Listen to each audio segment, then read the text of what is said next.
Hey y'all, coming to you from the international headquarters of ScottieDTV, but I was at the 2020 NSRA Street Rod Nationals in Louisville, Kentucky. I came across a 1965 Mustang I think y'all are going to like. Let me get the camera turned around, we'll take a quick look at it. What a cool little Mustang, Dustin. Tell me a little bit about it. Thanks, Scotty. Good to see you again. You It's been too, a while. brother. Yeah, I know, right? Like all season long. I know. I'm telling you. Well, what we got here is our latest little pony to come out of the classic corral, we'll say. It's a little 65 coupe that we built for our owner here locally in southern Indiana. Nothing too crazy on it. It's just a real simple resto mod. The owner plans to drive it, so that's kind of what we built it for. Right on. No, it has, I mean, without custom touches, it's still got a good look to it. It's got some nice wheels and that red, right? Exactly, yeah. It just got the classic look and feel of the Mustang. The exterior is pretty well stock. We left off one piece of trim that I just don't personally like, but other than that, all the factory trims on there, the factory emblems. The car was originally a 6-cylinder car, so we just left the 6-cylinder badging on it, actually. The only difference there being the V8 emblem on the front fender. Of course, we just left that off, but the owner wanted a clean, simple car, and yeah, that red is just outstanding. It's actually a new Porsche color. It's Carmine Red is the name of it, and he picked it out, and we sprayed out a few test samples, and he went with that variation of it, and I think it turned out gorgeous. No, I like it too. I'm surprised to hear it's a Porsche color because it's bright. You know what I'm saying? The exactly. Germans aren't usually into the bright stuff. Gorgeous colors, but not bright colors. Exactly, and and there seems to be more of a trend to going back to the solid colors, getting away from all the crazy metallics and stuff, which I dig a lot. They actually have two reds. They have the Carmine, and then I can't remember the name. Guards Red is the other one. And it's actually a brighter, more orangey red. He wanted a more deeper kind of lipstick red, so that's why we went with that one. I dig it, man. Did you make, you said you didn't make any body modifications to it? No, not at all. I mean, the car kind of came to us and started out one path. We actually weren't planning to paint the car. The car was pale yellow when it came to us. And we were actually on the downward side of the hill putting the thing together when he decided he wanted to go ahead and change the color. So didn't really allow us a lot of time to do any kind of modifications, so we just kind of went with what we had and just made sure it was nice and straight and slick and threw the red to it. That's what we expect, yeah. Right? Yeah. Even though it's not a high-end custom, the body's still going to be straight, the lines will be crisp and all that. Tell me about the wheels you got on it. So wheels are the Torque Thrust Vintage, so they got the cast gray centers on them. Kind of gives you the old Trans Am feel and vintage classic look. They never go out of style. They're 17s all the way around.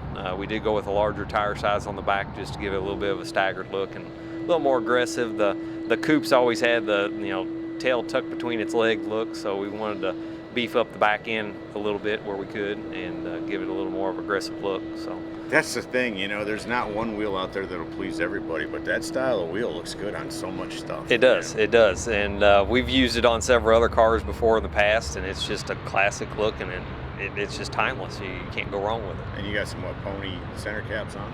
Yeah, American Racing actually offered those years ago, and I was able to get a couple sets, and they are a Mustang pony center cap from American Racing, bolts right on, so it kind of gives it a little Mustang feel, and it goes with the car well. So. And they offered a wheel that kind of looked like that at different times. I know in 08 they had a wheel that kind of looked like a They did. They did on the Bullet cars and all that. They had kind of a torque thrust look from the factory. So. What about the interior? So the interior, pretty well stock. He chose to go with the pony seat covers. They're a little nicer, classier looking seat cover. They got a little more detail in the backs and stuff on them. But as far as door panels, it's just a standard Mustang interior door panel. We did upgrade the instrument cluster. It does have a Dakota Digital VHX all digital dash in it. so he can keep a good eye on all the engine stats and that. We did run with the low car pedals in it, and then the low car shifter on the floor. He decided to go no console, so we just made a nice little boot and cover that up. But yeah, just kind of clean and simple.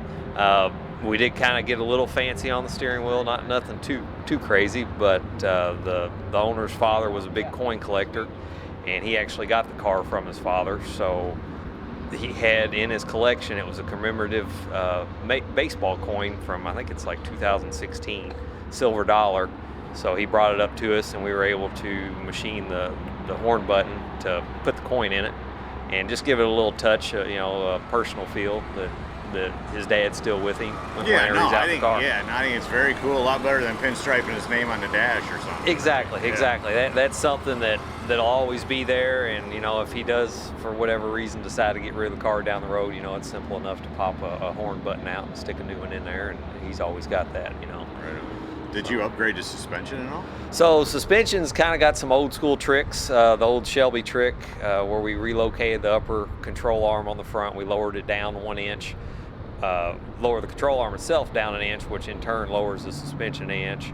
We did run drop springs all the way around to get it down. A little bit bigger sway bars front and rear, but nothing too crazy. You know, he just plans to drive it. He's not going to go out and autocross or race or anything, so he just wanted a nice, comfortable cruiser to run down the interstate in. Right on. What about under the hood? So under the hood, we have a Roush 331 stroker.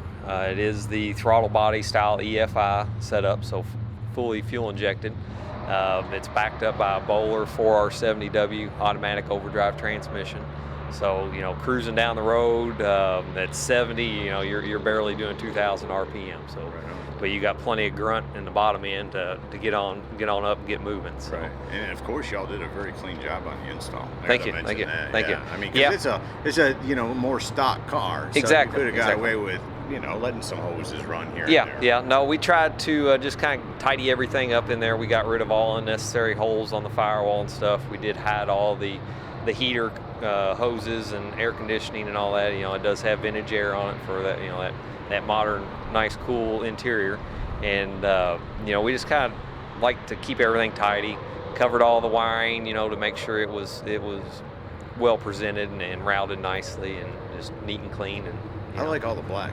Yeah, all the black worked out good. You know, Roush offers that kind of black package on their engines. Unfortunately, we could not run the Roush air cleaner. It was too tall for the Mustang.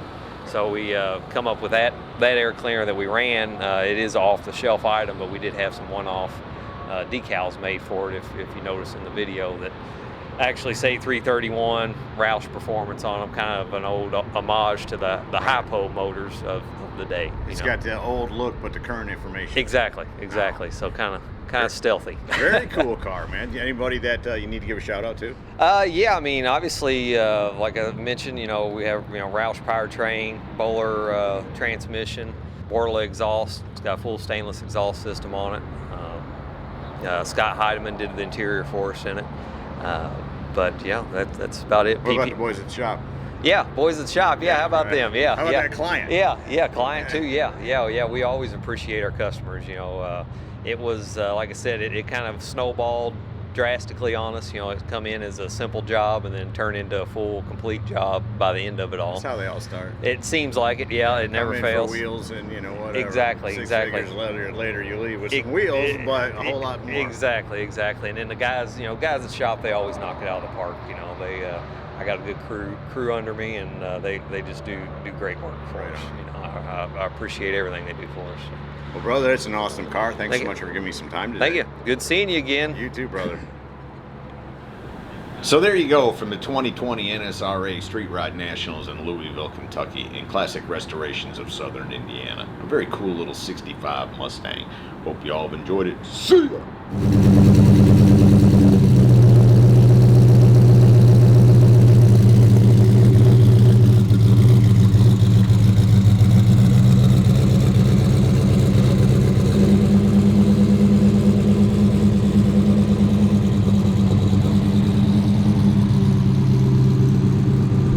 Hey y'all, make sure you subscribe to this channel and visit ScottieDTV.com for an easy way to search the hundreds of videos I have posted. Either click the link in the description or the one at the end of this video.